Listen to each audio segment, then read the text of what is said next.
I recently took a group of physical education professionals bowling for a fun evening out.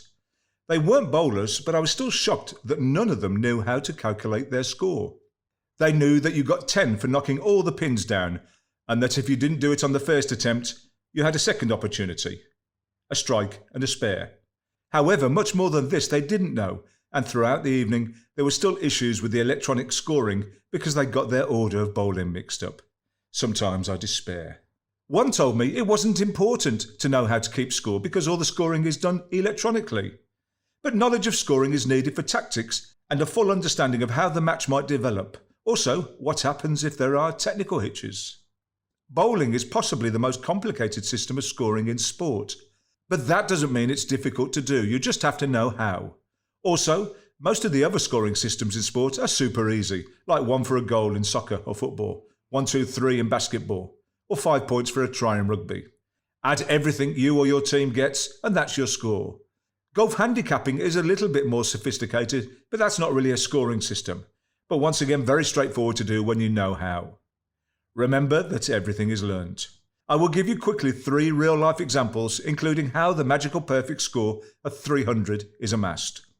Really, the key to bowling scoring is knowing that if a player makes a spare, the score of their next bowl is important, and that if they make a strike, then their next 2 shots are important. Scorecards come in a variety of different designs, but are fundamentally the same. The frame scores can be in the boxes or next to the boxes. A spare is often shown as a single diagonal line, but sometimes as a coloured-in triangle. A strike is denoted by an X, but could also be shown as a completely coloured-in box. We'll learn this as we go along, so let's get started straight away with Afifah from Malaysia. She starts with a strike, or 10 bowls down with the first bowl of the frame. You cannot get a strike on your second bowl of the frame. This can only ever be a maximum of a spare. In the 10th and final frame, the second and third balls might be marked as strikes on your card, and we will see this in action shortly. No score is written in the first frame until the outcome of the next 2 balls is known. Frame 2, she hits a 9 and then cleans up with a spare. 10 pins are added to her first 10, giving her a running score of 20 in the first frame. Frame 2 cannot be completed until we know the result of her next bowl because she just hit the spare. Next bowl is a strike, so that's 10 and 10 added to frame 1's total to give a running score of 40. Frame 3 is left blank until the outcome of the next 2 bowls is known because of the strike. And they are a strike in frame 4 and a strike in frame 5. 10 each for the 3 strikes are added to her frame 2 total, giving her a running score of 70 in frame 3. Frame 4 cannot yet be completed because the strike she made in it means we need to know the outcome of her next 2 bowls, and we only know about the strike in frame 5. In frame 6, her first bowl knocks down 9 pins. So frame 4 will be a 29 plus the running total of frame 3, which is 70. Her total up to frame 4 is now 99. Frame 5 was a strike for her, and so we need to know the outcome of her next 2 bowls. We know she hit a 9 with her first bowl in frame 6. She follows this by hitting the remaining pin for a spare. Frame 5 can now be completed, adding 20, 10 for the spare and 10 for the strike, plus her frame 4 total of 99, results in a running total of 119. Frame 6 finished with a spare and so cannot be completed until the result of the next bowl is known. This is a 9 in frame 7, so 19 is added to her running total in frame 5, resulting in 138 as her current score. Frame 7 second ball results in a spare, and the next bowl in frame 8 is another 9. This therefore means that the 9 and the 10 from the previous spare are added to her running total.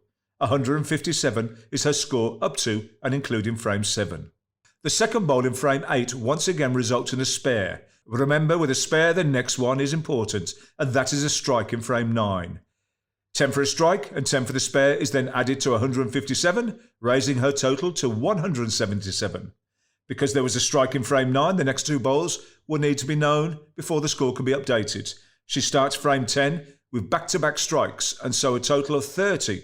10 for each of the 3 strikes is added to her running score of 177, and her frame 9 running total jumps up to 207. And her final bowl leaves 1 pin standing. Her final score of 236 is the result of a 9 10-10 in the final frame, added to the running score of 207. An excellent game. Very well done, Afifah. Tom Daugherty from the USA is a fine bowler, but this game of his just didn't really happen. Let's see how his score developed. He starts with 7 pins and knocks 2 more down for a 9 in the first frame. Second frame is a strike, and so the score is left blank until we see how his next 2 bowls develop. Unfortunately, he scores a 6 and a 2, which means 18 is added to his running total from frame 1, which makes 27. Also, because he didn't make a strike or pick up a spare, frame 3 running total can be completed, adding 6 and 2 to 27, which is 35. Frame 4 is tough on him again, and he shoots 8 with his first and just 1 with the second, leaving a 9 to be added to his running score. He's now on 44. Hoping things will improve, he starts frame 5 and finds that things are not going his way today, with a 5 followed by just 1. Frame 5's running total is 50. Frame 6 is a 7 to start, and he misses the spare, leaving 1 standing. His total goes up to 59 because of the 9 from this frame and the 50 he already has. It's a great strike in frame 7. However, his next 2 bowls in frame 8 are just a 5 and a 2. Frame 7's running total can now be calculated, and it's a 10, 5 and 2, in addition to the 59, making 76. Frame 8 can also be calculated, adding 5 and 2 to the 76, totaling 83. Frame 9 starts with an 8, and the second bowl is a single. 8, 1 and 83 give a frame 9 running total of 92. Let's see if he can finish off frame 10 with a flourish.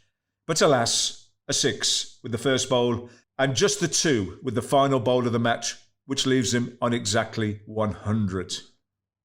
The perfect score of 300 is actually, provided the bowler can hit 12 consecutive strikes, the easiest score to calculate. Here's an example. Australia's Belmonte, who bowls two-handed, which is permitted. He hits a strike every time. In the first frame, the running score is left blank until the next 2 bowls' outcome is known. Once he has the strike in frame 2 and frame 3, frame 1's total can be calculated. So that is a 10, 10 and 10, resulting in 30. Frame 2 cannot be totaled because we need to know the outcome of his next 2 bowls, and we only know the first. He hits a strike, and so frame 2's running total can now be totaled with once again 3 10s added up to 30, giving him a running score of 60. This continues all the way to frame 10, and because he hits a strike with his first bowl, he has 2 more opportunities, both resulting in strikes. Once he hits his second strike, frame 9 total can be updated to 270, and the final strike allows him a total of 30 that can be added to his running total of 270, resulting in the perfect score of 300. Great effort, Senor Belmonte. So let's have a quick look at some scenarios that we might see in frame 10. As I said, if you get a strike in the first bowl of frame 10, you have the opportunity of 2 more bowls. So these scenarios are all the same. Up until frame 8, the player is on for a maximum. They've got a running score of 240, up to and including frame 8. Frame 9, they've all scored a strike. So let's have a look at some scenarios in frame 10. So this player here in their first bowl hits 9. The final ball is a 0, a gutter ball. So that's marked in as a dash.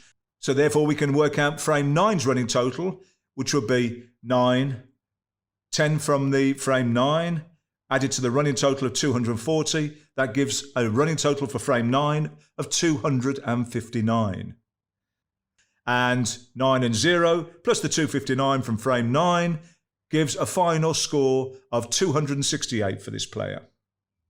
So another example, the player hits a strike as the first bowl of frame 10 and then follows with a single. So that now means that frame 9's total can be completed. So that's a strike and 1. 21 added to 240 gives a frame 9 total running score of 261. They finish the match with a 6, and so a final total will be 10 for the strike, 1 and 6, so that's 17 added to the 261, which equals 278 for the final score. So the final scenario here in frame 10 is, once again, up until frame 9, they are on a maximum. So 240 in frame 8, followed by a strike. In frame 10, they start off with just a single. and then a spare. That means frame 9's total can be completed. So that would be 10 for the strike in frame 9 and 10 for the spare in frame 10. Added to the 240 from frame 8, that's 260. The final bowl of this player's match is a 6, and that results in 16, 10 for the spare, 6 for the final bowl, added to frame 9's running total of 260, so a final score of 276. So there's just a few scenarios for frame 10 to give you some more advice. I'm pretty sure these 3 examples will have taught you how to keep score. As with all things, you will need to practice. Keep scoring a few times, but once you know how, you will never forget, and it just keeps getting easier.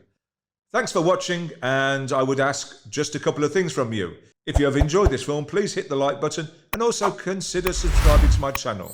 YouTube's algorithm loves it. Also share this film to all your friends and family.